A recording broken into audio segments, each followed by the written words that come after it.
Eu sou clínico geral, doutor e mestre em imunologia. O pessoal me chama de imunologista ou infectologista, não é. Os imunologistas ficam bravos porque, apesar de eu ser professor, doutor em imunologia, eu não entrei naquela sociedade brasileira de imunologia, nem quero entrar, fica todo dia pagando o sindicato.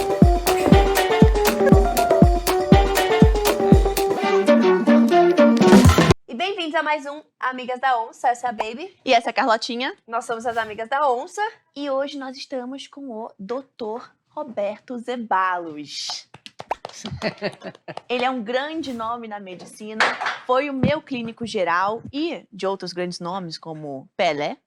E ficou mais conhecido agora durante a Covid por ter trazido muita informação ao povo brasileiro, trazendo talvez uma outra perspectiva do que a gente estava ouvindo na grande mídia e no mundo inteiro, né?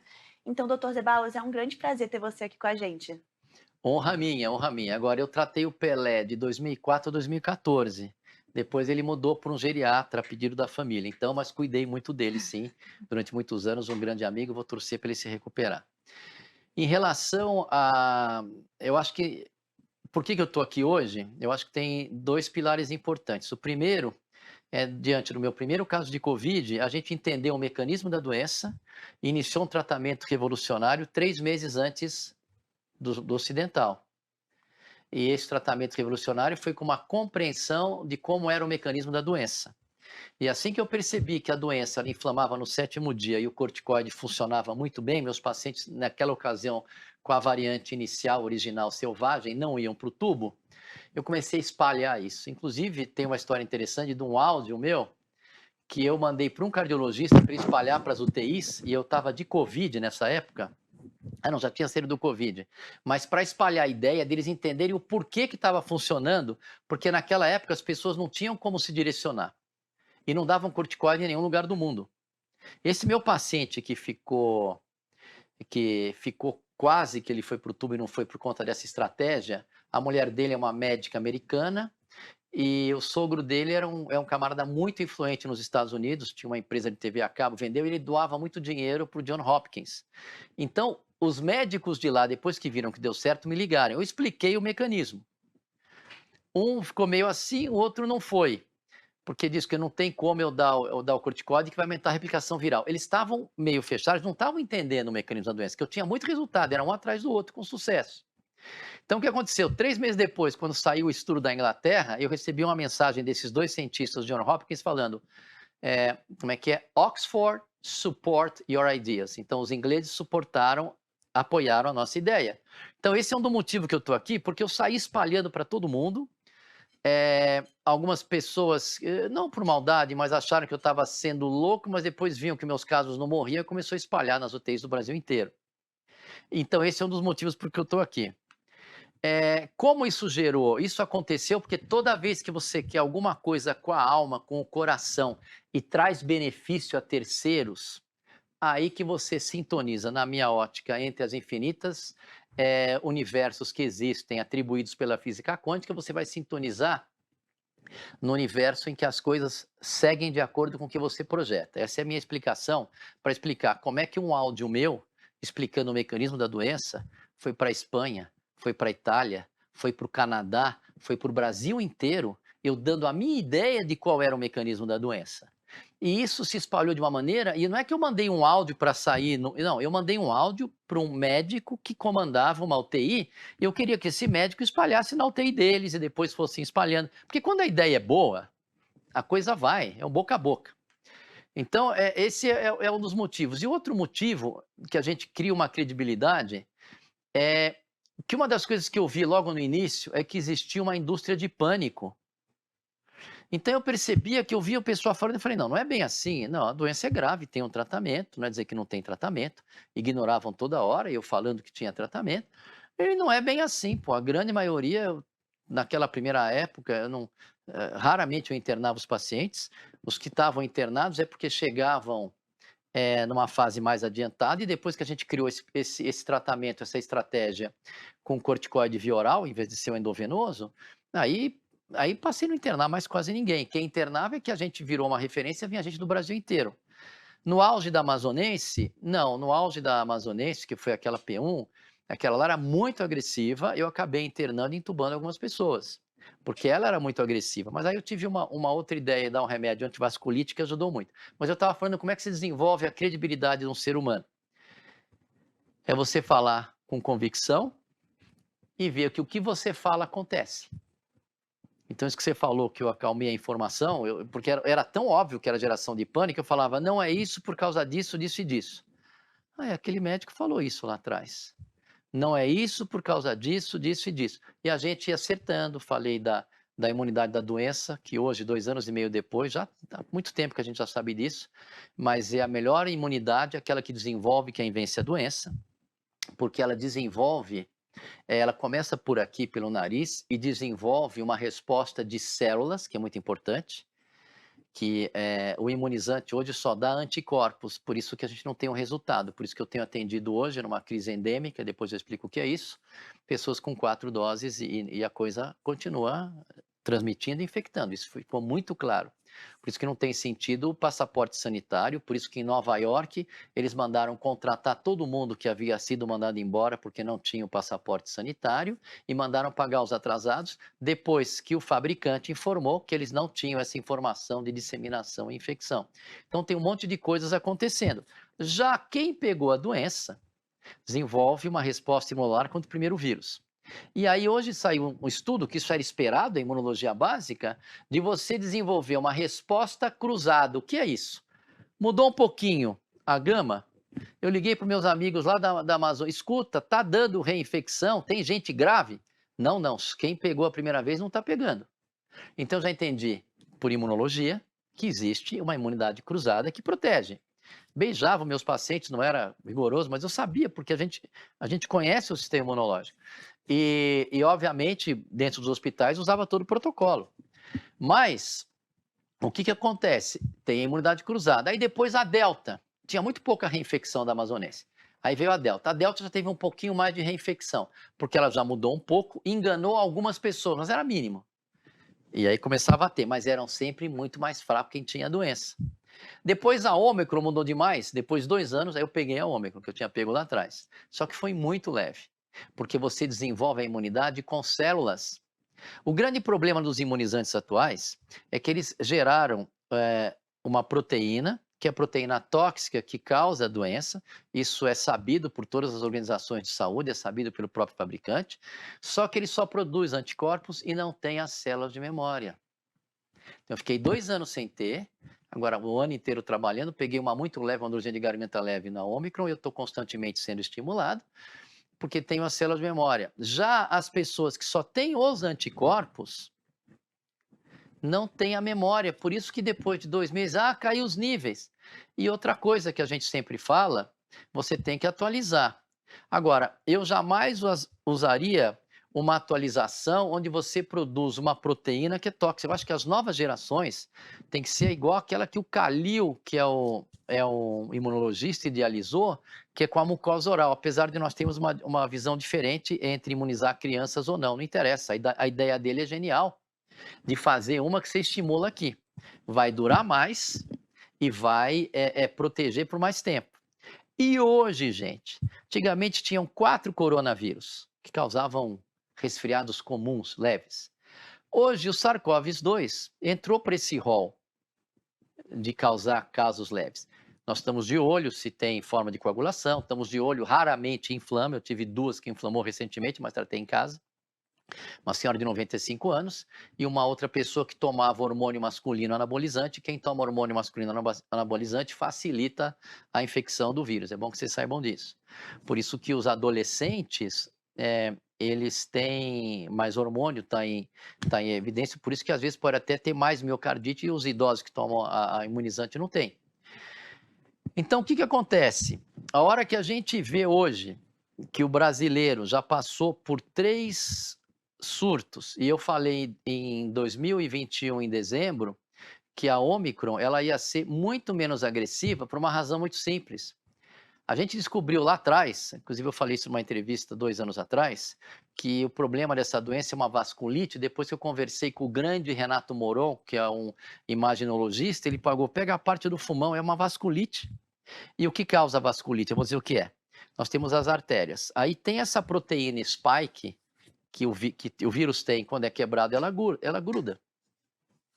E aí o que acontece? Ela gera uma inflamação no vaso, dá uma arterite. Qual é o problema da arterite? O problema das arterites, mesmo de artéria de calibre maior ou calibre menor, é que ela pode atrapalhar a circulação. Então, quer dizer, a hora que a gente viu que isso causa uma arterite, eu entendi que não era a melhor ideia você fazer um imunizante que produz justamente essa proteína que pode causar as situações. Então, em que fase nós vivemos hoje? Nós vivemos hoje que nós pensemos 3 surtos, e quando eu falei que a Ômicron ia ser uma variante vacinal, o pessoal me gozou, mas foi uma dedução simples, gente, por isso você tem que ser seus contatos. Eu liguei para o Shankara, que eu tenho amigos médicos que foram na linha de frente no mundo inteiro, um deles é o africano Shankara, sul-africano. Ele me contou que a infecção por Ômicron era muito mais leve do que tinha sido. Muito justo. Então, isso é um fato, a infecção é mais leve. Olha como é fácil você pensar. Aí saiu um estudo mostrando que ela mudou muito na proteína que é agressiva. Ora, se ela mudar muito na proteína que causava toda a inflamação, ela perde agressividade. Aí eu falei isso antes, está registrado, graças a Deus não precisa falar, porque o pessoal fala, não, já sabia, não sei o quê. Eu não ligo para ter mérito de nada, mas eu não gosto quando tentam acabar com a nossa credibilidade. Então a gente acerta, aí viu que teve um monte de casos de Covid, foi muito a Ômicron, e comparado às fatalidades com o que eram das outras, é uma porcentagem muito menor, apesar de cada fatalidade, quando é um parente seu, uma pessoa que se conhece, é uma tristeza, é lamentável. Mas muito dessas fatalidades também eram pessoas que tinham muitas comorbidades. As pessoas jovens e sadias dificilmente tinham problema. Eu não internei quase ninguém de Ômicron. As Ômicrons que eu internei eram pessoas que realmente tinham outra comorbidade, então não estavam lá pelo Covid. Então era muito raro acontecer isso. E vai de acordo com ela ficar menos tóxica.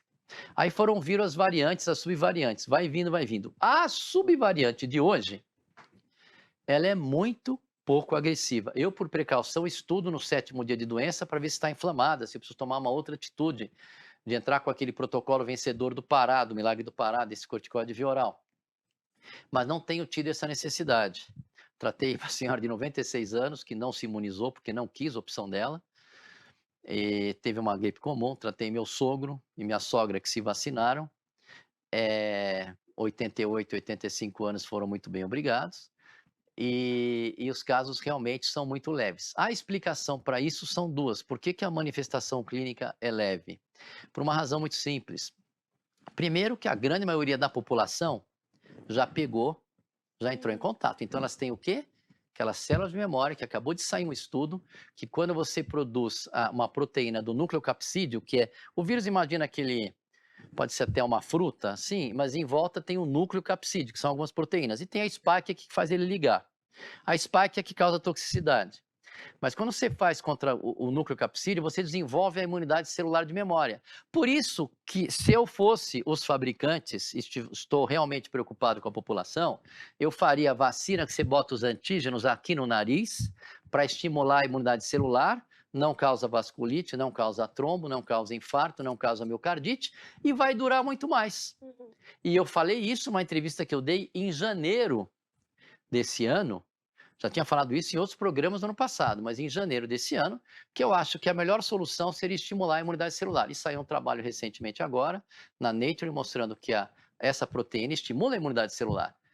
E a spike não estimula, só estimula anticorpos. E se você produz muito anticorpos, aí você infere, isso não está documentado ainda, mas você infere que você tem um risco de só produzir anticorpos.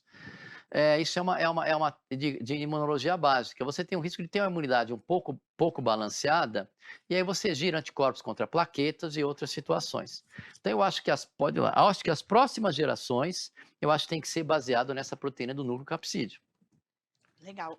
Falei muito, né? Desculpa. Não, mas É uma aula aqui. foi uma aula, exato. Por que você acha que teve tanta retaliação de outros médicos, do governo, ou de pessoas tentando de te Não, quem mais me descredibilizar? difamou é algo meio universal isso. Eu tenho lá o Peter McCullough, que trabalha nos Estados Unidos. Quando ele começou a introduzir um tratamento que realmente resolvia, mesmo que o pessoal fale que não resolve ou não, existe um critério para você dar. Você está diante de uma situação nova, o não malefício de um remédio estudado, e você dá, que significa? Significa que você pode dar para o seu paciente se não está fazendo mal. Eu primeiro comecei com corticoide, depois eu comecei a dar a ivermectina, porque ela não fazia mal e tinha estudos em tubo de ensaio. Hoje tem vários estudos que são favoráveis a ela, tem outros que não estão. Eu não vou ficar nessa briga. Eu não vou deixar de dar, e nem deixei de dar, com os meus números que são espetaculares, o nível de fatalidade. Quando a gente começa, eu e equipe médicos do Brasil inteiro que adotaram essa estratégia, a fatalidade são mínimas, assim, as complicações. Então, o que acontece? Eu não sei por que não havia interesse em solucionar o problema. Isso é uma coisa que me passou pela cabeça, porque independente desses remédios mais polêmicos, que o pessoal não queria que desse, ficou uma coisa política, porque o Trump deu, o Bolsonaro deu, eu nunca dei cloroquina porque eu achava que a ivermectina era melhor, eu nunca fiz política com medicina. Apesar de ter um posicionamento claro, eu nunca fiz política com medicina. Então, o que eu via é que tudo aquilo que podia atrapalhar um projeto maior, eles acabavam com a reputação. Então, eu quero que vocês assistam um especial chamado Monopoly, Os Donos do Mundo, que lá eles mostram que existe todo um padrão muito parecido da mídia. Então, tem os checadores de fato, tem nos Estados Unidos, tem na África do Sul, e eles usam atitudes antidemocráticas. Isso existe. E os meus colegas lá, o Peter McCollum, o cara que mais publicou sobre esse vírus, ele estava, o CRM ia querer, o CRM americano ia querer caçar a licença dele. E ele salvando um monte de gente. Quando tentaram, por exemplo, assim, com a minha reputação, eu estava certo no corticoide, foi uma vitória maravilhosa, porque eu não me preocupei com o que estavam falando de mim, eu ia salvando, e o boca a boca vinha. Vinha gente do Brasil inteiro, vinha gente de São Paulo inteiro, pessoas que sabiam que não vai nele porque não morre com ele. Essa era a situação. Naquela época lá atrás, e quem fizesse aquele protocolo, não é uma coisa que foi só minha, a gente começou, mas não foi só minha. E aí eu vi que houve algumas situações que um pouco não é nem de governo. O governo não foi muito. O governo garantiu a liberdade do médico. Isso eu sou grato a esse governo que ainda está em vigência, que ele garantiu a liberdade do médico com apoio do Conselho Federal de Medicina. E aconteceu um episódio que teve, quando eu falei esse áudio, eu mencionei o nome de uma instituição, não para usar o nome dessa instituição, que é muito conhecida, que eu adoro eles e estou muito em paz com eles, mas deixaram uma nota circulando como se eu estivesse mentindo, que eu falei que eu estubei 40 casos. Eu nunca falei isso. E houve uma deturpação, houve um problema com os colegas lá que não concordavam com a minha tese, foram até o CRM, mas o CRM, depois, quando foi o processo, já todo mundo sabia que o corticoide funcionava. E depois, muitos deles ficaram amigos meus. Quando eu tentei dar uma ideia de um medicamento antivasculite, fui muito bem recebido por esse mesmo hospital, me respeitaram, porque eles veem também que a gente quer o bem das pessoas. E aquilo lá nunca foi para usar o nome da instituição, porque eu sou muito independente, eu não quero usar o nome de ninguém, eu quero resolver o problema do meu paciente. O resto tudo é detalhe. E quando você põe seu paciente em primeiro lugar, não tem como você estar errado, você dá uma coisa da consciência tranquila. E aí você acerta, porque tinha muito absurdo. Então, eu não fui perseguido por ninguém no governo, por nada disso, mesmo porque eu atendi gente de todos os partidos possíveis e imagináveis. E atendia com carinho. Tem um médico, por exemplo, que eu gosto muito dele, gosta muito de mim, ele é um senador do PT, ele ficava discutindo, pô, que ideia genial que você teve. E tem outros que são de outros partidos. Você nunca pode deixar a medicina misturar com a decisão na sua saúde, porque você tem um paciente na tua frente. Seja ele a melhor pessoa do mundo, seja ele a pior pessoa do mundo. Então, quer dizer, o que tentam falar, que saiu uma vez que eu dei uma entrevista no Augusto Nunes, no Direto ao Ponto, eu fui super verdadeiro, e deu 3.100.000 views essa entrevista. É o recorde do programa Direto ao Ponto do Augusto Nunes. Eu fui muito verdadeiro. E tinha algumas jornalistas que queriam, por exemplo, me associar a um lado direitista e negacionista, que eu nunca fui. Eu só pesei custo-benefício, e no custo-benefício, pelo que se conhecia na época, e dentro do que se conhece que, por exemplo, as crianças é um grupo de risco baixo, quem fala que está morrendo criança, as crianças que morrem, elas têm que ter uma infecção ou por influenza junto, ou por vírus sincicial respiratório, ou por rinovírus. E aí está com Covid. Não dá para botar a culpa no Covid se esses 3 vírus matam as crianças faz tempo. E a gente faz o exercício da observação, gente. Vocês que são jovens, os jovens que acompanham o seu canal, nós estamos numa época em que a informação é muito manipulada. Então, vocês têm que ver se ao seu redor está acontecendo isso. Então, você não observa. Eu nunca vi uma criança sadia. Isso não é ciência, eu falar que eu nunca vi, mas eu pergunto para todo mundo se alguém sabe que morreu uma criança saudável de Covid. Eu nunca vi isso acontecer. Mas então, quer dizer, isso é uma observação. Presente momento, nós estamos com uma endemia. O que é uma endemia? Uma endemia é quando ocorre a infecção se reapresenta numa determinada região geográfica. Então, nós estamos numa endemia, sem número de casos expressivos. Vamos entender o porquê das coisas. No auge da pandemia, eu tinha 120 procuras por dia. O hospital que eu mais frequento, 300 por dia. E aí internava. No auge da pandemia, eu tinha 36 casos internados. Da amazonense, da Ômicron, que era mais leve, muito pouco. E aí o que acontece? Hoje, eu não tenho ninguém internado. E a gente é uma referência nisso, quer queira ou não queira. Hoje, a minha procura, não falei que eram 120 por dia? 8, 7, 12. E melhor ainda, os casos são muito mais leves do que antes. Graças a Deus. Então, você não está numa condição de epidemia, você está numa condição de endemia. Ainda não é imunidade de rebanho.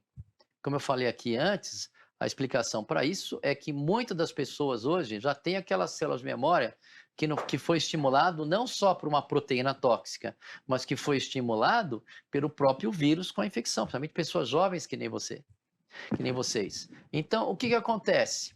Por que antigamente botava-se medidas restritivas? Para evitar o quê? Eu quero que vocês entendam o porquê, que depois isso foi mudando. Para evitar que muita gente fique hospitalizada simultaneamente.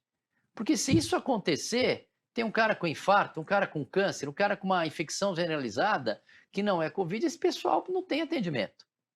Então, as restrições seriam para diminuir o número de infecções, a velocidade, e enquanto isso, cria-se uma estrutura com hospitais no Pacaembu, com hospitais em vários locais, para atender essa turma.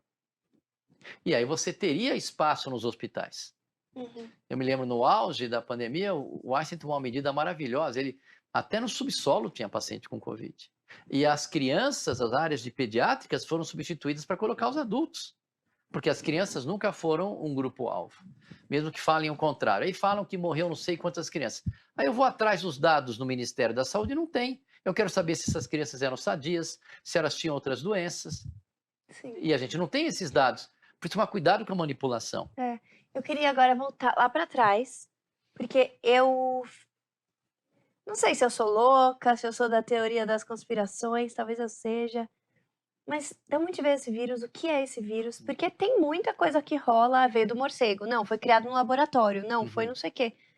A gente já sabe o fato. Esse vírus aconteceu Eu vou te contar assim. alguns fatos que estão em trabalhos publicados. Mas para terminar aqui nos assistir o Pânico de hoje, então não justifica hoje nenhuma medida restritiva, nada de usar máscara, falo abertamente, porque nós estamos com um número de casos menores do que em outros países que não estão tendo essas medidas drásticas, e nós aprendemos com a China que medida drástica não segura a infecção. Esse vírus ômicron é muito transmissível e não tem medida restritiva que vá segurar essa infecção. Sorte que ele é leve. Bom, em relação atrás, eu lá atrás, quando saltei esse áudio, eu fui a primeira vítima dos checadores de fato. Quando eu falei, e toda vez que esses checadores de fato vêm atrás de você, é porque você falou é verdade. Só que é uma verdade que não interessa. Porque eu sinto que tem alguma coisa a mais por trás disso. Então, por exemplo, eu disse, olha gente, eu vou contar a história desse vírus, tinha lá em Wuhan, o meu áudio, ele tá aí, se der tempo, se vocês colocarem, eu mando para vocês, vocês colocam o que eu falei. E aí eu digo, olha gente, muita coincidência, tem um laboratório lá em Wuhan, tinha uma chinesinha que trabalhava lá, veio um virologista, e esse laboratório que faz o ganho de função, que é você acelera o vírus para ficar ou mais agressivo ou menos agressivo, ele está a 200 metros do mercado de Wuhan. Eu não quero falar em teoria de conspiração no áudio, eu falei isso, em abril de 2020. Eu não quero, mas é muita coincidência o laboratório de Wuhan está a 200 metros do mercado, que foi o morcego. Mas isso para mim não vem ao caso. O que importa é que é uma doença inflamatória. Então, lá atrás eu falei isso. E eu aleguei, inclusive, e aí vem o Luc Montagnier, que faleceu, que era um cara que foi muito importante na época das pesquisas com a AIDS. E aí teve o Luc Montagnier que disse que o vírus poderia ser manipulado.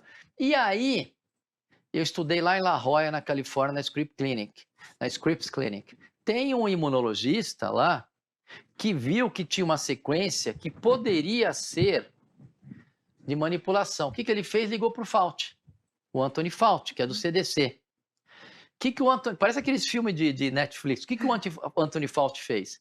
Imediatamente chamou um cara de uma baita credibilidade para para escrever um artigo que o vírus veio do morcego. Então, em vez de dizer essa possibilidade.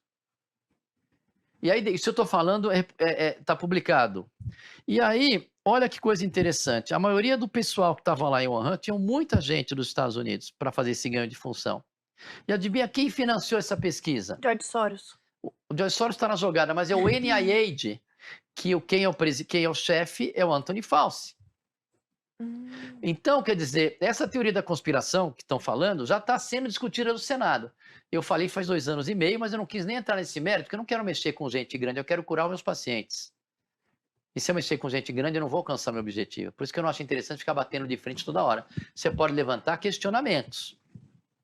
Então, o que acontece?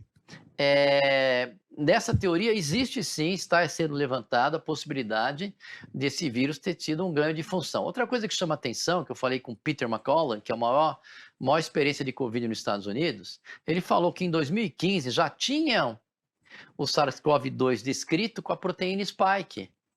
Em 2015. E que a vacina moderna, isso que eu estou falando está escrito.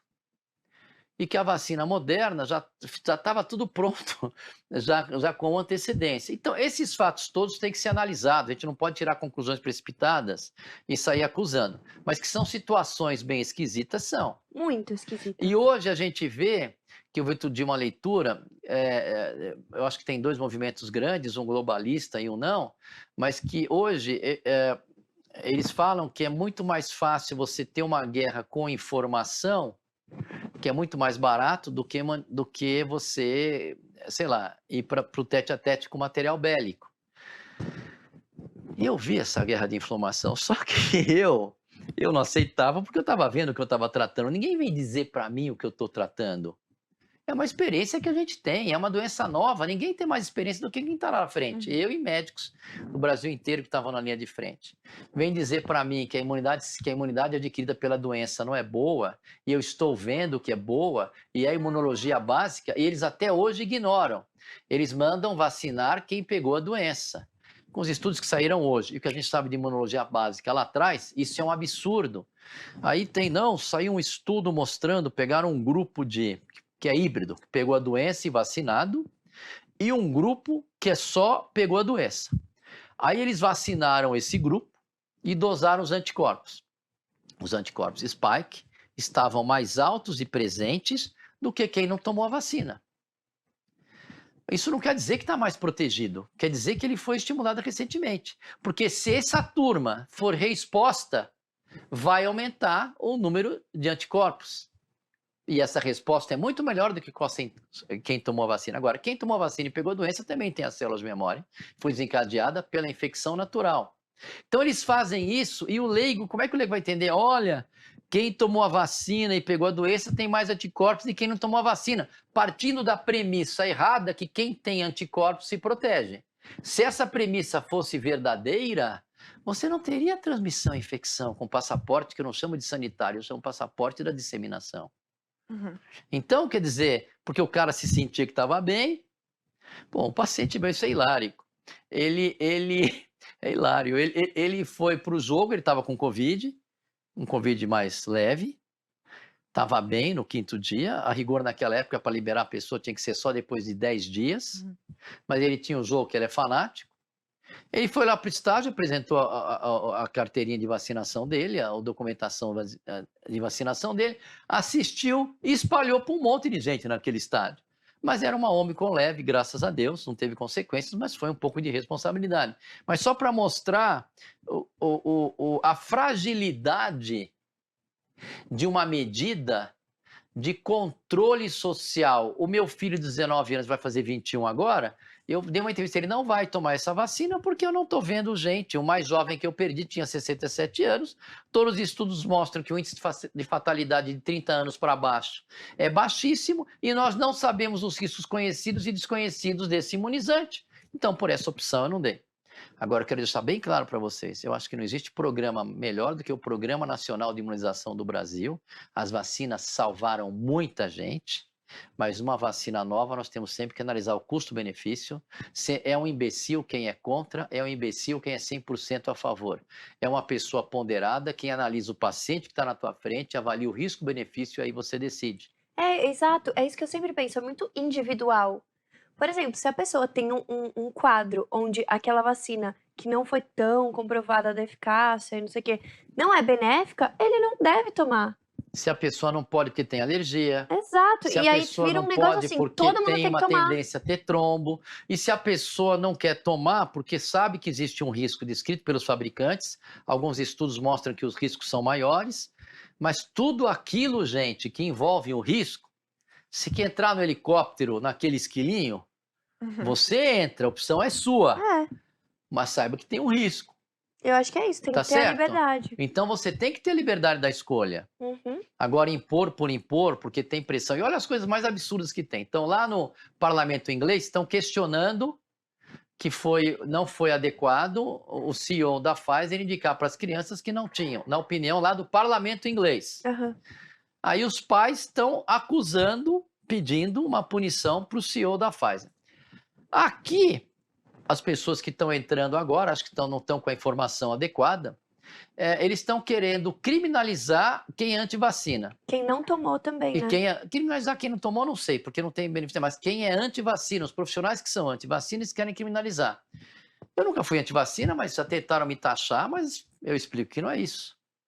Mas imagina um cara que nem eu, que ajudou, que salvou um monte de gente ao lado de vários médicos com uma ideia revolucionária, que me dediquei, quando eu tinha 36 casos internados, virava à noite, e muitas dessas pessoas que estão querendo conhecem alguém que eu tratei. Imagina se eu posso ser criminalizado por fazer uma análise ponderada de risco-benefício para o paciente. Pois Se você é. já teve uma trombose, você não pode tomar vacina. Você está se colocando num risco maior do que se não teve, É. sem contar as outras complicações. Então, a gente tem que ter uma análise ampla, clara, verdadeira, e se isso for diferente, e aí seria um sistema totalitário, aí tudo bem, aí você está num sistema totalitário, você vai ter que abaixar a cabeça e engolir um abraço. Mas enquanto nós estivermos num país livre, eu acho que eu conheço gente de vários partidos, eu posso tentar dialogar. Eu vi outro dia, recentemente, um depoimento de um médico. Ele até mostra no vídeo, não sei se você chegou a ver, é um vídeo até meio esquisito, assim, onde ele mostra vários tubos com que ele reconheceu que hoje em dia o número de fibroses anormais aumentou muito. E esse médico, ele fala assim, na minha opinião, tem a ver com a vacina. Sim. Porque eu nunca vi algo assim. E muita gente fala, não, o Covid que faz isso. Mas ele falou, não é porque não faz parte da composição. Eu vou falar o que é de Covid e o que não é de Covid. O Covid eu vivi, eu sei o que é. Falaram que é miocardite, problemas do coração, tinha muito no Covid, sei lá. Eu sozinho, com os casos internados, devo ter visto umas 1.000 pessoas. A minha equipe inteira viu mais de 9.000. Então, eu não vi nenhuma miocardite. Eu vi uma miocardite num caso internado e 2 infartos em pessoas que já tinham risco para ter. Pode ser que o Covid inflamou e precipitou. Mas saiu um estudo em Israel, com um número altíssimo, não lembro quantas pessoas, um espaço amostral muito grande, mostrando que a miocardite no Covid tem a mesma incidência de quem não tem Covid. Então, isso ficou claro. Agora, a miocardite, por excesso de produção da proteína spike, que é o que acontece quando a gente é imunizado, acontece a produção dessa proteína. Esse sim, tem vários estudos mostrando, tem um de Bangkok mostrando que tem uma incidência alta de miocardite, entre outras alterações cardíacas. É um estudo sério nos adolescentes, acho que de 13 a 19 anos, e isso pode acontecer. E aí também tem a lei da observação. Eu quero que vocês olhem ao seu redor, se vocês conhecem alguma pessoa jovem que teve miocardite. Eu conheço alguns, mas eu sou uma amostra viciada, porque quando acontece isso, vem para mim. O que a gente tem que saber é qual é a incidência disso na população geral de quem tomou vacina. Tem alguns estudos que mostram que são 1 a cada 2.000, que eu acho muito caso, considerando que a pessoa jovem tem um risco baixíssimo de ter fatalidade. Então a gente vai de novo no risco-benefício. Outro dia eu vi um colega que eu gosto muito, inclusive, mas ele não tem a experiência com imunologia, ele é um excelente cardiologista.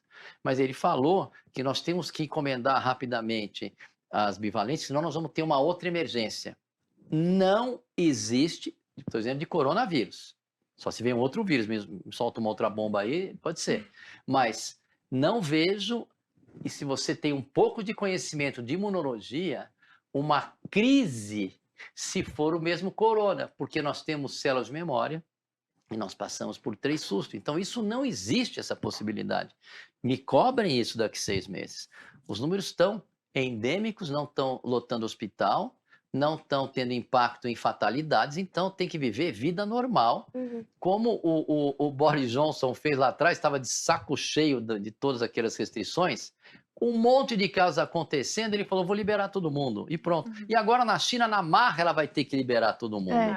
E olha, se a China, que é um sistema, um regime autoritário, não conseguiu conter a população, e eles perceberam que o pessoal pegava em casa, que é o que eu via. As pessoas de maior poder aquisitivo que podiam ficar em casa, pô, era todo mundo vindo de balada, pegando em casa, e o pessoal lá na periferia, que não estava fazendo nenhum tipo de isolamento, eles pegavam, mas não era essa loucura.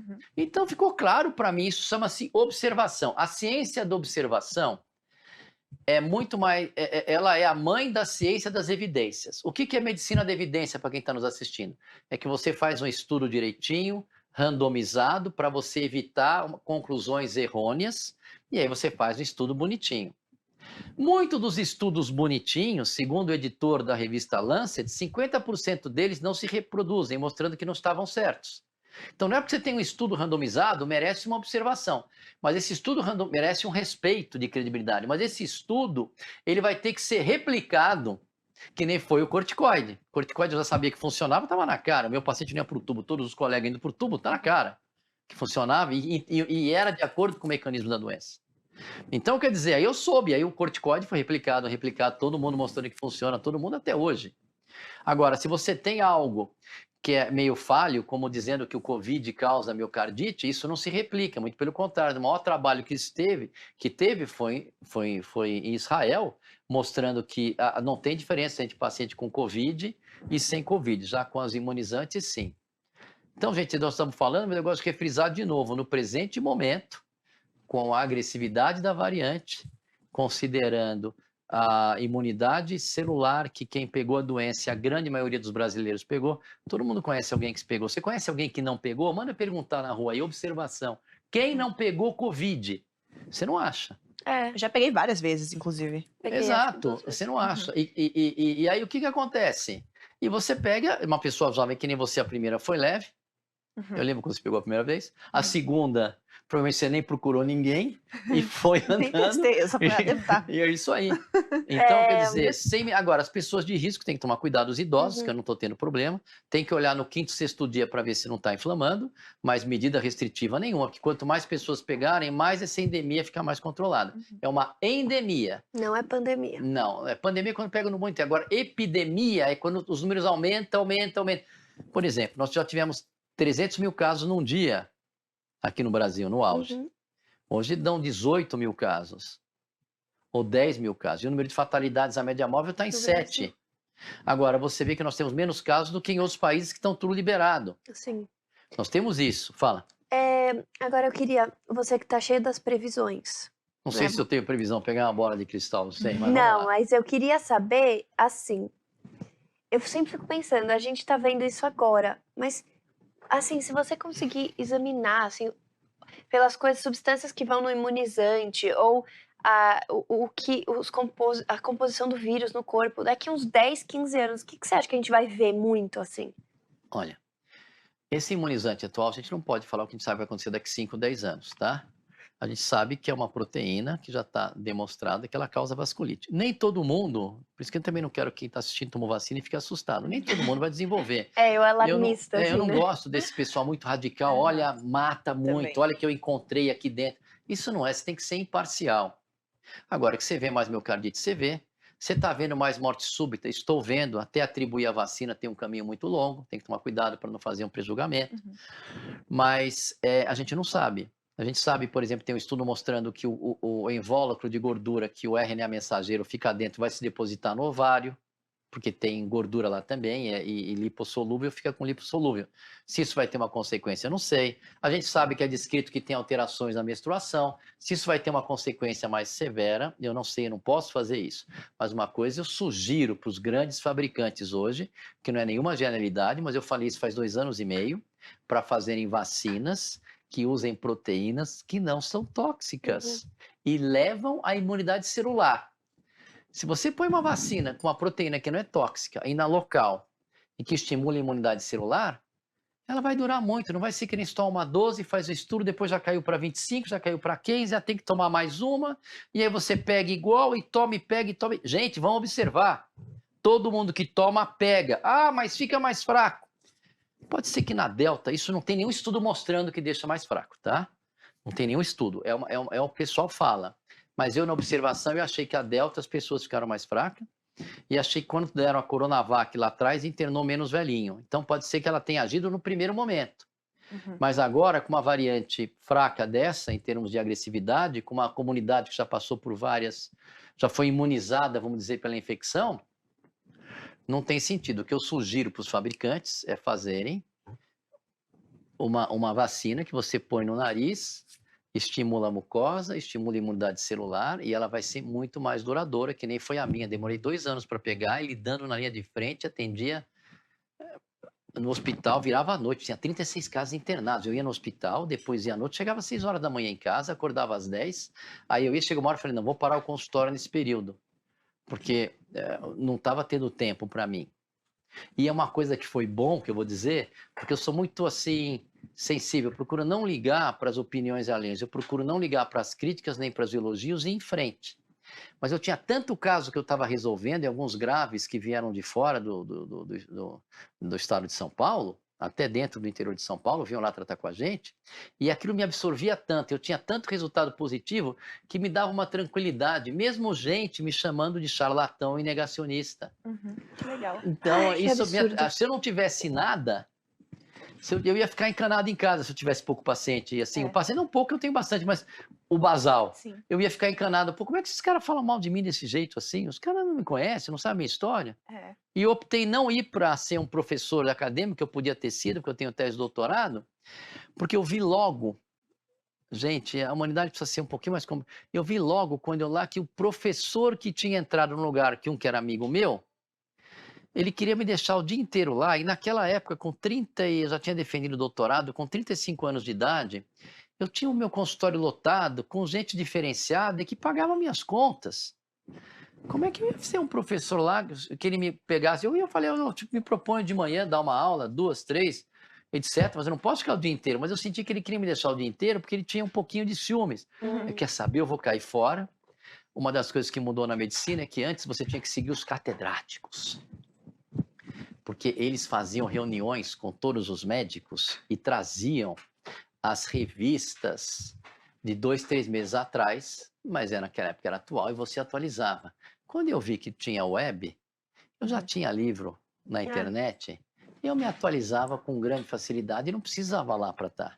Então eu fiquei livre desse mecanismo de bitolar dos médicos ficarem engessados, dependente de guias e protocolos, que a gente chama de guidelines, porque os guidelines são muito úteis para responder às doenças, mas o guideline, por exemplo, para infecção urinária que existe para pielonefrite é uma, de repente não se aplica para você.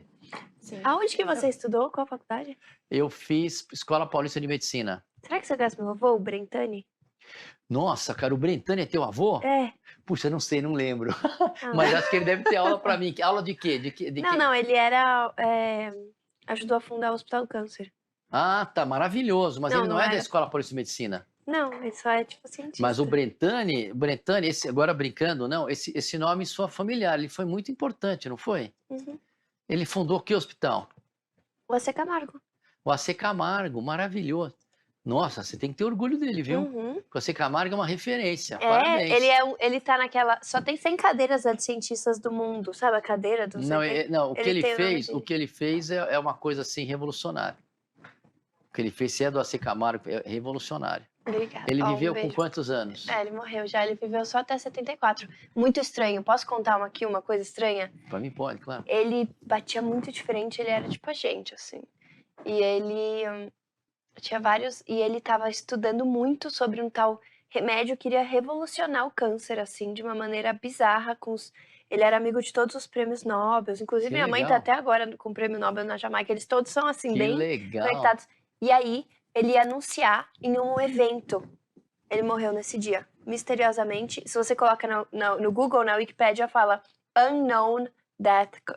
Sem Causa causa, dessa. sem Aham. causa, Sem causa causa. desconhecida. Ninguém sabe, nem a nossa família. Tipo, é uma coisa muito estranha, assim. Muito estranho mesmo. Muito esquisito. Ele tava indo pra essa premiação que ele ia falar disso. Nossa, eu não bato de frente com ninguém. Eu relato fatos e as pessoas que tirem as conclusões.